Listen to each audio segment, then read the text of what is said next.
नमस्कार दोस्तों। मैं डॉक्टर तन्वी सिंह अपने channel eternal adolescence classes for Sanskrit में एक बार फिर आप सभी का स्वागत करती हूँ। आज से हम एनटीए नेट और असिस्टेंट प्रोफेसर संस्कृत विषय की फ्री क्लासेस लेकर आ रहे हैं। तो आज की शुरुआत हम पहली क्लास से करेंगे जिसका नाम है वैदिक साहित्य, और उसमें हम जो देवता हैं उनको पढ़ेंगे। तो क्लास 1 है वैदिक देवता। अ, पहली क्लास का पहला पॉइंट है देवता। तो इसी को हम आज स्टार्ट करेंगे। तो अगर आप हमारे चैनल पे नए हैं तो हमारे चैनल को जरूर सब्सक्राइब करिए ताकि आगे आने वाली वीडियो की नोटिफिकेशन आपको आसानी से मिल जाए।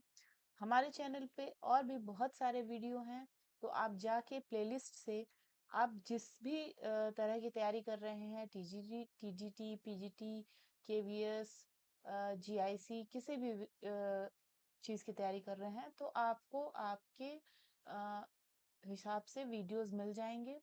तो चलिए आज की क्लास को, पहली क्लास को हम स्टार्ट करते हैं।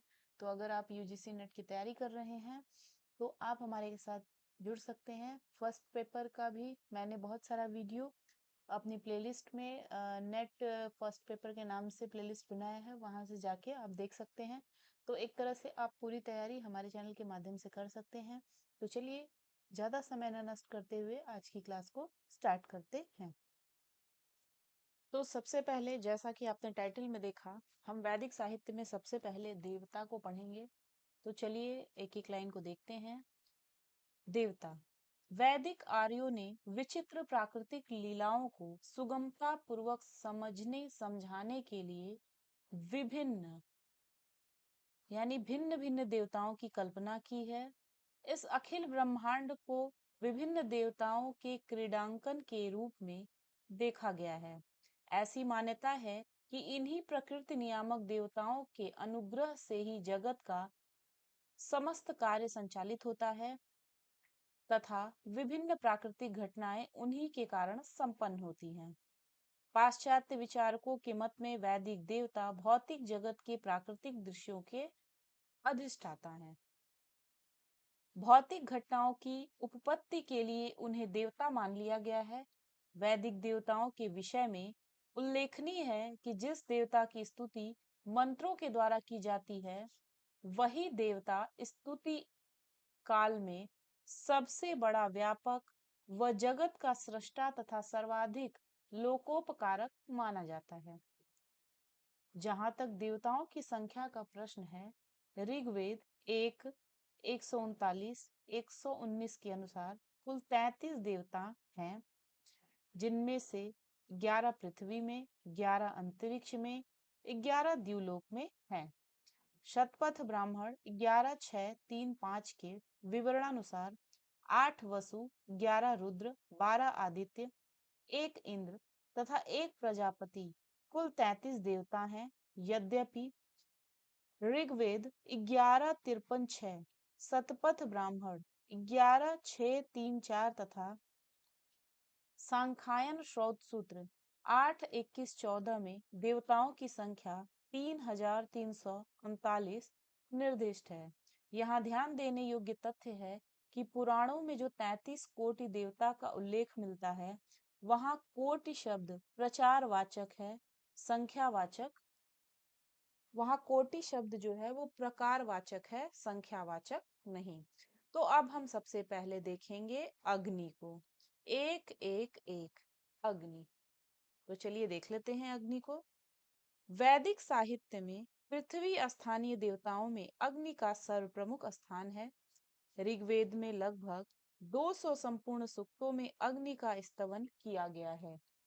याज्ञिक प्रधानता के कारण प्रायः सभी मंडलों के प्रारंभिक सूक्त अग्नि को संबोधित किए गए हैं। मानवीकरण के रूप में यज्ञ से संबद्ध होने के कारण अग्नि का अंग प्रत्यंग पूर्णतः घृतमय माना जाता है। ये घृतपृष्ठ, घृत प्रतीक, घृतक्रेश, हरितकेश, ज्वाललोम इत्यादि नामों से जाने जाते हैं। इनका दांत स्वर्णिम अथवा प्रकाश युक्त है। घृत अग्नि का नेत्र है, घृत में चक्षु। इनके एक ज्वाला में मस्तक तथा 3 अथवा सहस्त्र मस्तक हैं। यज्ञ से संबंधित होने के कारण समिध एवं घृत ही अग्नि का भोजन है। पिघलाया हुआ घृत इनका प्रिय पेय है। दिन में 3 बार इन्हें भोजन प्रदान किया जाता है। त्रिस्ते अन्नम कृणवत सस्मिन्नहत। अग्नि का मुख्य गुण प्रकाशमय होना है। इनकी ज्वालाएं विद्युत तथा किरणों के सदृश हैं। अग्नि हिरण्य रूप है तथा सूर्य के सदृश प्रकाशित होते हैं। इनका पथ कृष्णवर है वर्ण है। कई बार इनके लिए धूमकेतु विशेषण प्रयुक्त हुआ है। ये वनों पर आक्रमण करते हैं तथा उसे जला डालते हैं। इनका रथ प्रकाशमय है, चमकीला तथा स्वर्णिम है। यह रथ 2 मनोजवा एवं मनोज्ञ घृत पृष्ठ लोहित वायु प्रेरित अश्वों द्वारा खींचा जाता है। वैदिक मंत्रों में अग्नि को प्रायः होता, ऋत्विक एवं पुरोहित कहा गया है। यज्ञ संपादित करते समय अग्नि का आवाहन किया जाता है, क्योंकि अग्नि ही दूत की भांति देवताओं को यज्ञ स्थल पर ले जाते हैं, हवि को उनके पास तक पहुंचाते हैं। अग्नि ही एकमात्र ऐसे देवता हैं जिनका मानव मात्र के साथ घनिष्ठ संबंध है। प्रत्येक गृह में अग्नि का निवास होने के कारण इनको गृहपति, विश्वपति एवं दमूनस इत्यादि नामों से जाना जाता है। इनके लिए असुर उपाधि का भी प्रयोग हुआ है, जिसका अर्थ होता है असु या प्राण शक्ति देने वाला। ये अपने उपासकों का उसी प्रकार कल्याण करते हैं जैसे पिता पुत्र का। सह न पीतेव सुन वे अग्ने, सह नः पीतेव सुन्वेग्ने। ऋक 1:1:9। अग्नि की उत्पत्ति के संबंध में बहुत मतभेद पाया जाता है। ऋग्वेद पुरुष सूक्त के अनुसार अग्नि की उत्पत्ति विराट पुरुष के मुख से हुई है। मुखादिंद्रश्चाग्निश्च मुखादिंद्रश्चाग्निश्च। वैदिक ऋषि अग्नि के पिता को द्यौस की संज्ञा देते हैं। यदेनम द्यौर्त जनयत सुरेताः। कहीं पर इन्हें त्वष्टा का पुत्र तो कहीं द्यावा पृथ्वी का पुत्र कहा गया है। ऋग्वैदिक विवरण के अनुसार इंद्र ने 2 पत्थरों के बीच अग्नि को उत्पन्न किया। यो अश यो अश मनोरंतरग्नि जजान। इसके अतिरिक्त अग्नि का जन्म 2 अरड़ियों के घर्षण से किंवा 10 युवतियों से हुआ माना जाता है। तो ये थे अग्नि। अब हम देखेंगे अगला देवता सवित्री। 1:1:2। सवित्री द्विस्थानी देवता हैं। ऋग्वेद के 11 संपूर्ण तथा अंशतः अनेक अन्य सूक्तों में सवित्र का गुणगान किया गया है। सवित्र देव मुख्य रूप से स्वर्णिम देवता हैं, इसलिए इन्हें स्वर्ण नेत्र, स्वर्ण हस्त, स्वर्ण पाद एवं स्वर्ण जीभ की संज्ञा दी गई है। एक स्थान पर इन्हें लौह जबड़ों वाला भी कहा गया है। इनके केस पीले तथा सुनहले हैं। ये विविध रूप वाले स्वर्णिम रथ पर चढ़कर चलते हैं, जिसे सफेद पैर वाले 2 घोड़े खींचते हैं। सवित्री मुख्य रूप से सबके प्रकाशक देवता हैं। ये पृथ्वी, अंतरिक्ष एवं द्युलोक सबको प्रकाशित करते हैं। अपने स्वर्णिम रथ पर चढ़कर ये नीचे तथा ऊपर के मार्गों पर विचरण किया करते हैं।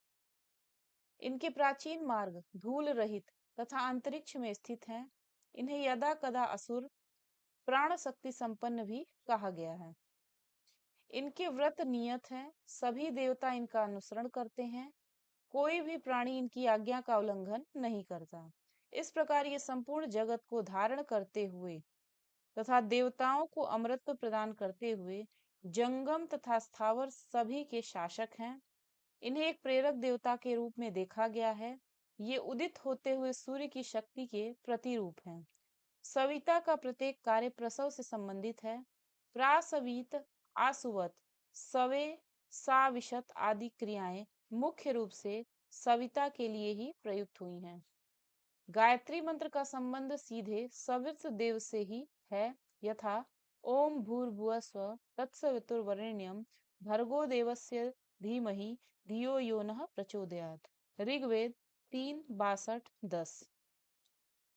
अगला है विष्णु 1-1-3।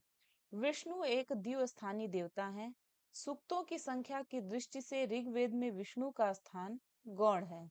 मात्र 5 सूक्तों में इनकी स्तुति की गई है, परंतु महत्ता की दृष्टि से इन्हें बहुत उच्च पद प्राप्त है।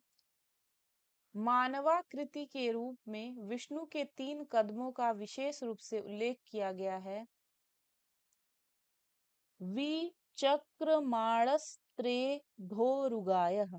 विचक्रमाणस्त्रे धोरुगायः यस्योरुषु त्रिषु विक्रमणेषु उरुक्रमस्य स हि बन्धुरित्था। सधस्थमेको त्रिभिरितपदेभि इत्यादि। अपने 3 कदमों के द्वारा इन्होंने संपूर्ण लोकों को मापा था। पक्षी भी उड़कर इनके लोक में नहीं पहुंच सकते, जहां पवित्र आत्मा वाले लोग जाने की इच्छा करते हैं। यहीं पर मधु का एक सरोवर है।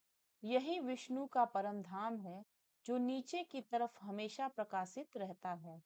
यहीं पर सहस्त्र सिंगों वाली गायें हैं।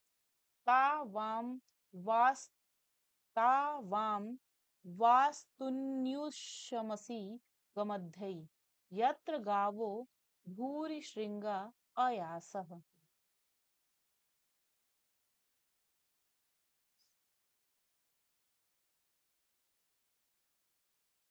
विष्णु के इन्हीं तीनों कदमों में संपूर्ण प्राणी निवास करते हैं। व्यापनशील होने से विष्णु सूर्य के क्रियाशील रूप के प्रतिनिधि हैं। वेदों में विष्णु को इंद्र का मित्र तथा पुराणों में उपेंद्र भी कहा गया है। पक्षियों में श्रेष्ठ गरुड़ इनके वाहन हैं। विष्णु के चरित्र की सबसे बड़ी विशेषता यह है कि ये गर्भ के रक्षक हैं। गर्भाधान के निमित्त अन्य देवताओं के साथ विष्णु की भी स्तुति की जाती है। ये परोपकारी, प्रचुर धन का दान करने वाले, उदार, सबके रक्षक तथा विश्व का भरण पोषण करने वाले हैं। शाकपूणी के मत में सूर्य के तीनों लोक, पृथ्वी, अंतरिक्ष तथा द्युलोक ही विष्णु के तीनों कदम हैं, जबकि औणवाव के मत में विष्णु के तीनों कदम ही सूर्य के उदय, मध्याह्न तथा अस्त के द्योतक हैं। अगला है इंद्र 1-1-4। अंतरिक्ष स्थानी इंद्र को वैदिक देवताओं में सर्वप्रथम स्थान प्राप्त है। ऋग्वेद के 250 संपूर्ण सूक्तों में तथा अंशतः अन्यान्य देवताओं के साथ अनेक सूक्तों में स्तुति की गई है। मानवाकृति के रूप में इंद्र के हाथ, सिर, पैर इत्यादि अंगों का समुल्लेख किया गया है। उनका पेट सोम से भरे हुए सरोवर के समान है। इनके होठों के अत्यंत सुंदर होने के कारण इन्हें सुक्षिप्र कहा गया है। इंद्र का प्रधान शस्त्र वज्र है। इसी वज्र को धारण करने के कारण इन्हें वज्रिन या वज्रबाहु इत्यादि कई नामों से पुकारा गया है। इनके इस वज्र का निर्माण त्वष्टा ने किया था। इंद्र जिस मनोगामी रथ पर बैठते हैं, वह 2 हरित वर्ण के अश्वों द्वारा खींचा जाता है। इंद्र का सर्वश्रेष्ठ पेय सोम है, इसलिए इन्हें सोमपा की संज्ञा दी गई है। ये सोमपा निचितो वज्रबाहु, यो सोमपा निचितो वज्रबाहु। सोमपान करने के पश्चात ही ये बड़े से बड़ा कार्य संपन्न करते हैं। वित्रासुर युद्ध के समय इन्होंने सोम से भरे हुए 3 सरोवरों को खाली कर दिया। ऋग्वेद में इंद्र की उत्पत्ति का उल्लेख है कि उन्होंने अपनी मां को मारकर अस्वाभाविक रूप से उनके बगल से उत्पन्न होना चाहा। उत्पन्न होते ही इन्होंने अपने पराक्रम का परिचय दिया, जिससे आकाश और पृथ्वी कांपने लगे। यस्य सुषमा द्रोस्ति यस्य सुषमा द्रोदसी अभ्यशेताम। कहीं कहीं इंद्र की उत्पत्ति असुरों के विनाश हेतु देवताओं के द्वारा बताई गई है। यद्यपि पुरुष सूक्त इंद्र की उत्पत्ति विराट पुरुष के मुख से स्वीकार करता है, मुखादिंद्रश्चाग्निश्च, मरुत का मित्र होने के कारण इंद्र को मरुत सखा, मरुत खान आदि नामों से संबोधित किया गया है। इंद्र ने ही अपने पराक्रम से कांपती हुई पृथ्वी को दृढ़ किया तथा उड़ने वाले पर्वतों को स्थिर किया। इनका सबसे महत्वपूर्ण कार्य वृत्रवध है। इसके अतिरिक्त इन्होंने आकाश तथा पृथ्वी का विस्तार करते हुए अनेक दस्युओं समेत पड़ियों का वध किया तथा बल नामक असुर का वध करके गायों को उसकी गुफा से मुक्त किया। घोड़े, गाय, ग्राम, रथ, दिशाएं सभी इंद्र की आज्ञा में हैं। इंद्र ने ही सूर्य तथा उषा को उत्पन्न किया। यो सूर्यम उससम जजान तथा दो पत्थरों के मध्य अग्नि को उत्पन्न किया। ऐसे महान पराक्रमी इंद्र को युद्ध क्षेत्र में दोनों ही पक्षों की सेनाएं अपनी अपनी सहायता हेतु बुलाती हैं। इनकी सहायता के बिना कोई भी व्यक्ति विजय नहीं प्राप्त कर सकता।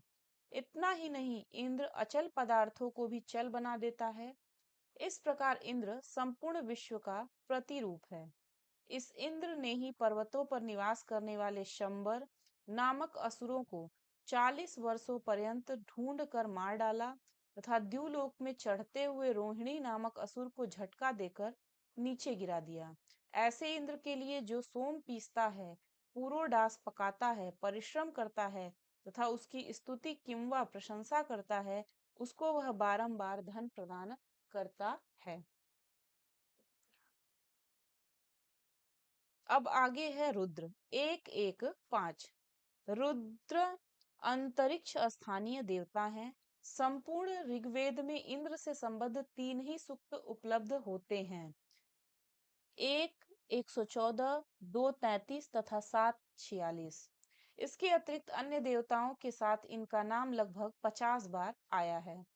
मानवा देखिए, संपूर्ण ऋग्वेद में रुद्र से संबद्ध 3 ही सुख उपलब्ध होते हैं। मैंने रुद्र की जगह इंद्र बोल दिया है, तो उसको आप लोग सही कर लीजिएगा। तो संपूर्ण ऋग्वेद में रुद्र से संबद्ध 3 ही सूक्त उपलब्ध होते हैं। 1-114, 2-33 और 7-46। इसके अतिरिक्त अन्य देवताओं के साथ इनका नाम लगभग 50 बार आया है। मानवाकृति के रूप में रुद्र के मुख, अधर, केस, हाथ, पैर तथा वस्त्र इत्यादि का उल्लेख मिलता है। इनका वर्ण भूरा है तथा होठ बहुत सुंदर है। इसलिए इनके लिए ऋग्वेद में क्रमशः वभ्रु एवं सुशिप्र विशेषण भी प्रयुक्त हुआ है। वाजसनेही संहिता में इन्हें रक्तवर्णी तथा नाना प्रकार के रूपों को धारण करने वाले तथा सूर्य की भांति प्रकाशमान बताया गया है। ये चर्म वस्त्र को धारण करते हैं तथा पर्वतों पर निवास करते हैं। शस्त्र के रूप में ये धनुष तथा बाण धारण करते हैं। अहम रुद्राय धनुरातनोमि, साथ ही साथ इन्हें वज्र धारण करने वाला भी कहा गया है।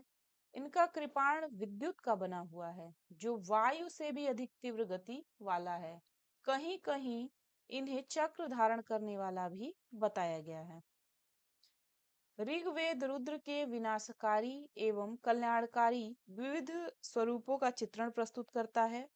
ये एक भयानक पशु के समान विध्वंसक तथा शक्तिशाली वृषभ है। इसके लिए असुर प्राण शक्ति संपन्न विशेषण का प्रयोग हुआ है। अनेक स्थानों पर इन्हें मरुतों का पिता कहा गया है। जब वे प्रसन्न होते हैं तो अपने लोकोपकारक शिव स्वरूप में आते हैं और मनुष्यों तथा पशु पक्षी सभी जीवों की रक्षा करते हैं। इनके हाथों को मृण्मयाकुः सुख देने वाला, जलाशय शीतलता प्रदान करने वाला, भेषजः आरोग्यता प्रदान करने वाला कहा गया है। ये देवताओं के कुशल वैद्य भी हैं।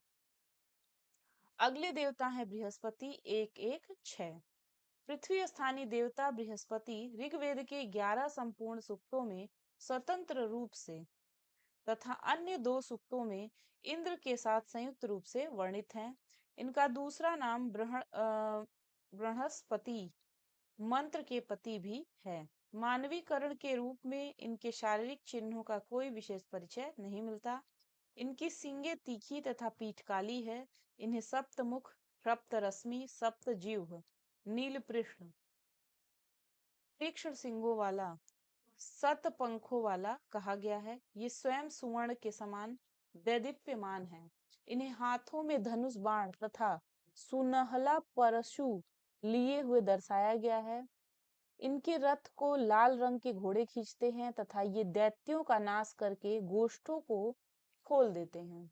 सभी प्रार्थनाओं तथा मंत्रों के प्रेरक होने के कारण बृहस्पति के बिना यज्ञादिक अनुष्ठान एक निष्फल व्यापार मात्र होता है। बृहस्पति इंद्र के साथ घनिष्ठ रूप से प्रशंसित किए गए हैं। बृहस्पति शब्द का प्रथम अंश बृहवर्धन धातु से निष्पन्न बृह शब्द षष्ठी विभक्ति एक वचन में है। फलतः इसका अर्थ होता है मंत्र या प्रार्थना का अधिपति। बृहस्पति अग्नि के प्रतीक जान पड़ते हैं। अग्नि की ही भांति बृहस्पति भी एक पुरोहित हैं, जिन्हें शक्ति का पुत्र एवं अंगिरस भी कहा गया है। अग्नि की ही भांति बृहस्पति के भी 3 स्थान हैं तथा ये भी सभी गृहों के पूज्य एवं आवासों के अधिपति अर्थात सदस्पति कहे जाते हैं। इस प्रकार बृहस्पति यज्ञादिक अनुष्ठानों के ऊपर शासन करने वाले हैं। अब अगला है एक एक साथ अश्विनव। द्विस्थानी अश्विन युगल देवता हैं। इंद्र, अग्नि तथा सोम के बाद अश्विन का नाम आता है। ऋग्वेद के लगभग 50 संपूर्ण सूक्तों में तथा अनेक सूक्तों में अन्यान्य देवताओं के साथ अश्विन देवता की स्तुति की गई है। दो होते हुए भी ये अविभक्त रूप से एक दूसरे से संयुक्त हैं। ये प्राचीन होते हुए भी युवक हैं। ये दोनों प्रकाशमान हैं तथा कमल पुष्पों की माला धारण करने वाले हैं। अश्विनों के लिए मुख्य रूप से द्रष्टा अद्भुत, नासत्या सत्य, हिरण्यवर्तन स्वर्णिम मान वाले इत्यादि विशेषों का प्रयोग मिलता है। सोम की अपेक्षा मधु से इनका घनिष्ठ संबंध है। इनके पास मधु से भरा हुआ कोश है, साथ ही साथ इनका अंकुश एवं रथ भी मधुमय है। इनका रथ कभी बैल, कभी घड़ियाल एवं कभी पक्षियों के द्वारा खींचा जाता है। इनका रथ कभी बैल, कभी घड़ियाल एवं कभी पक्षियों के द्वारा खींचा जाता है। उषा तथा सूर्य के उदय काल के मध्य में इनका आविर्भाव होता है। अश्विनों को सूर्य पुत्री सूर्या का पति बताया गया है, जिसे इन्होंने स्वयं वर्ण किया गया है। विपत्तियों से प्राणियों का उद्धार करना इनकी मुख्य विशेषता है। इसके अतिरिक्त देवताओं के बीच एक कुशल वैद्य के रूप में भी अश्विन द्वय प्रतिष्ठित हैं। इन्होंने ही च्यवन ऋषि की वृद्धता से मुक्ति कर यौवन प्रदान किया था। पेदु को इन्होंने एक सफेद शीघ्रगामी अश्व प्रदान किया था तथा अंधकार युक्त कारागृह में बंद अत्रि का उद्धार इन्होंने किया था। इनका एक महान कार्य यह भी है कि इन्होंने भृज्यु का समुद्र तल से उद्धार किया था, जबकि उसका 1000 डाड़ों वाला जहाज समुद्र के बीच में टूट गया था। अगले देवता है वरुण। 1-1-8। वरुण एक द्विस्थानी देवता है। ऋग्वेद के लगभग 12 संपूर्ण सूक्तों में तथा अंशतः 24 अन्य सूक्तों में वरुण की स्तुति संकलित है। वरुण की मानवाकृति अत्यंत सुंदर है। ये अपनी भुजाओं को हिलाते हुए भ्रमण करते हैं, रथ हाँकते हैं, खाते पीते हैं तथा बैठते हैं। इनका शरीर पुष्ट व मांसल है। इनका सुनहरा कवच दर्शकों के हृदय को चकाचौंध कर देता है। सूर्य इनके नेत्र हैं, कदाचित इनके सहस्त्र नेत्र भी हैं।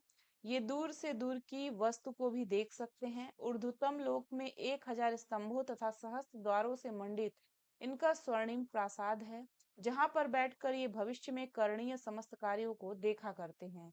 इनके गुप्तचर इन्हें चारों ओर से घेर कर बैठे रहते हैं।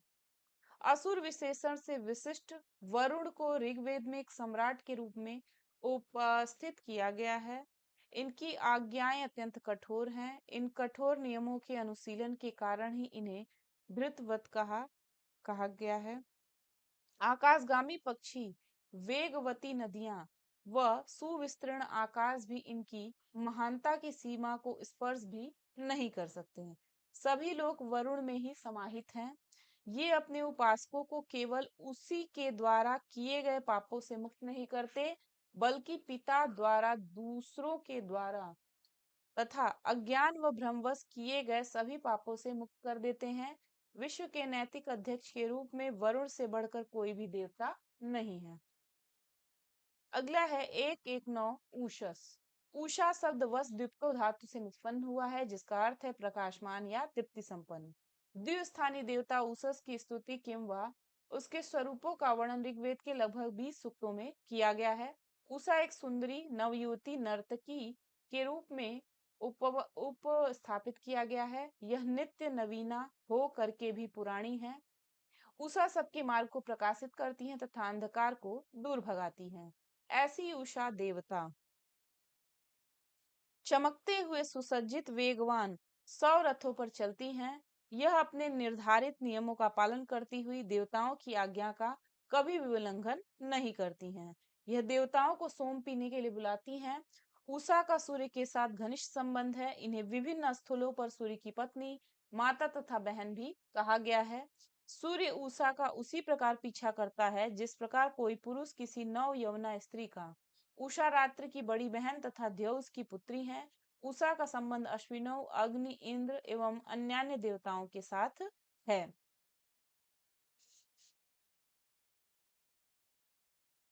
यहाँ पे आप देख सकते हैं देवता जो है, ये शब्द नित्य स्त्रीलिंग है, कभी कभी पूछ देता है, तो इसको भी आप लोग देख लीजिएगा। उषा के लिए मघोनी, दानशीला, विश्ववारा, सबके द्वारा वर्ण की जाने वाली, रेवती धन वाली, ऋतावरी, अश्वमती, गोमती, सुभगा, दुहिता दिवह, आकाश में उत्पन्न, अमृत केतु, अमृतत्व की पताका वाली इत्यादि विशेषणों का प्रयोग किया गया है। उषा की प्रायः प्रकाश, धन, पुत्र एवं दीर्घायु के लिए प्रार्थना की गई है।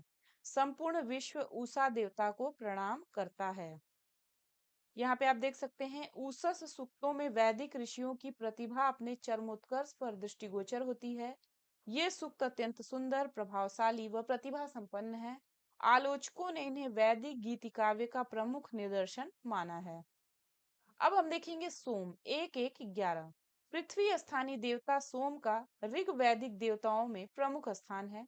नवम मंडल के समस्त 144 सूक्त तथा अन्य मंडलों के 6 सूक्त, कुल 150 सूक्त संपूर्ण रूप से सोम को समर्पित हैं। इसके अलावा कुछ अन्य सूक्तों में भी इंद्र, अग्नि, पूषण अथवा रुद्र के साथ इनकी स्तुति की गई है। सोम का संबंध निरंतर सोमलता के साथ रहने से मानवाकृति के रूप में अग्नि के समान इनकी मानवाकृति विकसित न हो सकी। यज्ञानुष्ठान के अवसर पर सोमलता का सवन करके हवि द्रव्य बनाया जाता था, जो सोमरस कहलाता था। यही सोमरस देवताओं को अर्पित किया जाता था। सोमरस को निचोड़ने के लिए हाथ की 10 उंगलियों से पत्थर को पकड़कर सोमलता को दबाया यानी पीसा जाता था। इसी को अलंकारिक भाषा में कहा गया है कि 10 युवतियां सोम को उत्पन्न करती हैं। पत्थरों को 10 लगामों से नियंत्रित अश्व कहा गया है। सोम को स्वर्ग का पुत्र अथवा स्वर्ग का दुग्ध कहा गया है। यह स्वर्ग में शुद्ध किया जाता है। यह वह पेय है जो अमृत प्रदान करता है, इसलिए इसे अमृत या वनस्पति कहा गया है। देवता लोग अमृत प्राप्त करने के लिए सोमपान किया करते हैं। यह पेय मनुष्यों को भी अमृत प्रदान करता है तथा वाणी को शक्ति प्रदान करता है, इसलिए इसे वाचस्वी का विरुद्ध दिया गया है। सोम इंद्र का एक ऐसा मित्र है जो उनकी शक्ति को बढ़ाता है। सोम का औषधि के रूप में भी वर्णन पाया जाता है, अतः यह एक रोग निवारक औषधि है। मूंजवत पर्वत पर उत्पन्न होने के कारण इसे मौंजवत भी कहा गया है। यदा कदा इसे स्वर्ग का शिशु भी कहा गया है, जो शेन द्वारा पृथ्वी पर लाया गया। ऋग वैदिक व अर्थ अथर्व वैदिक आख्यानों में इसका समीकरण चंद्रमा के साथ किया गया है। तो आज की क्लास में इतना ही। इस पूरे चैप्टर को एक चार्ट के माध्यम से भी दे दिया जाएगा, उसको आप समझ सकते हैं। वो एक शॉर्ट नोट हो जाएगा कि एक चार्ट में आपको सीधे सीधे बता दिया जाएगा कि कौन से देवता कौन से स्थानीय है। एकदम सा शॉर्ट में वो चार्ट मैं एक वीडियो में उसको भी दे दूंगी, तो इसको आप लोग पूरा देख लीजिएगा। तो आज की क्लास को यहीं पर समाप्त करते हैं। वीडियो कैसा लगा कमेंट बॉक्स में बता दीजिएगा। मिलते हैं अगले टॉपिक के साथ अगले वीडियो में, तब तक के लिए नमः संस्कृताय, धन्यवाद।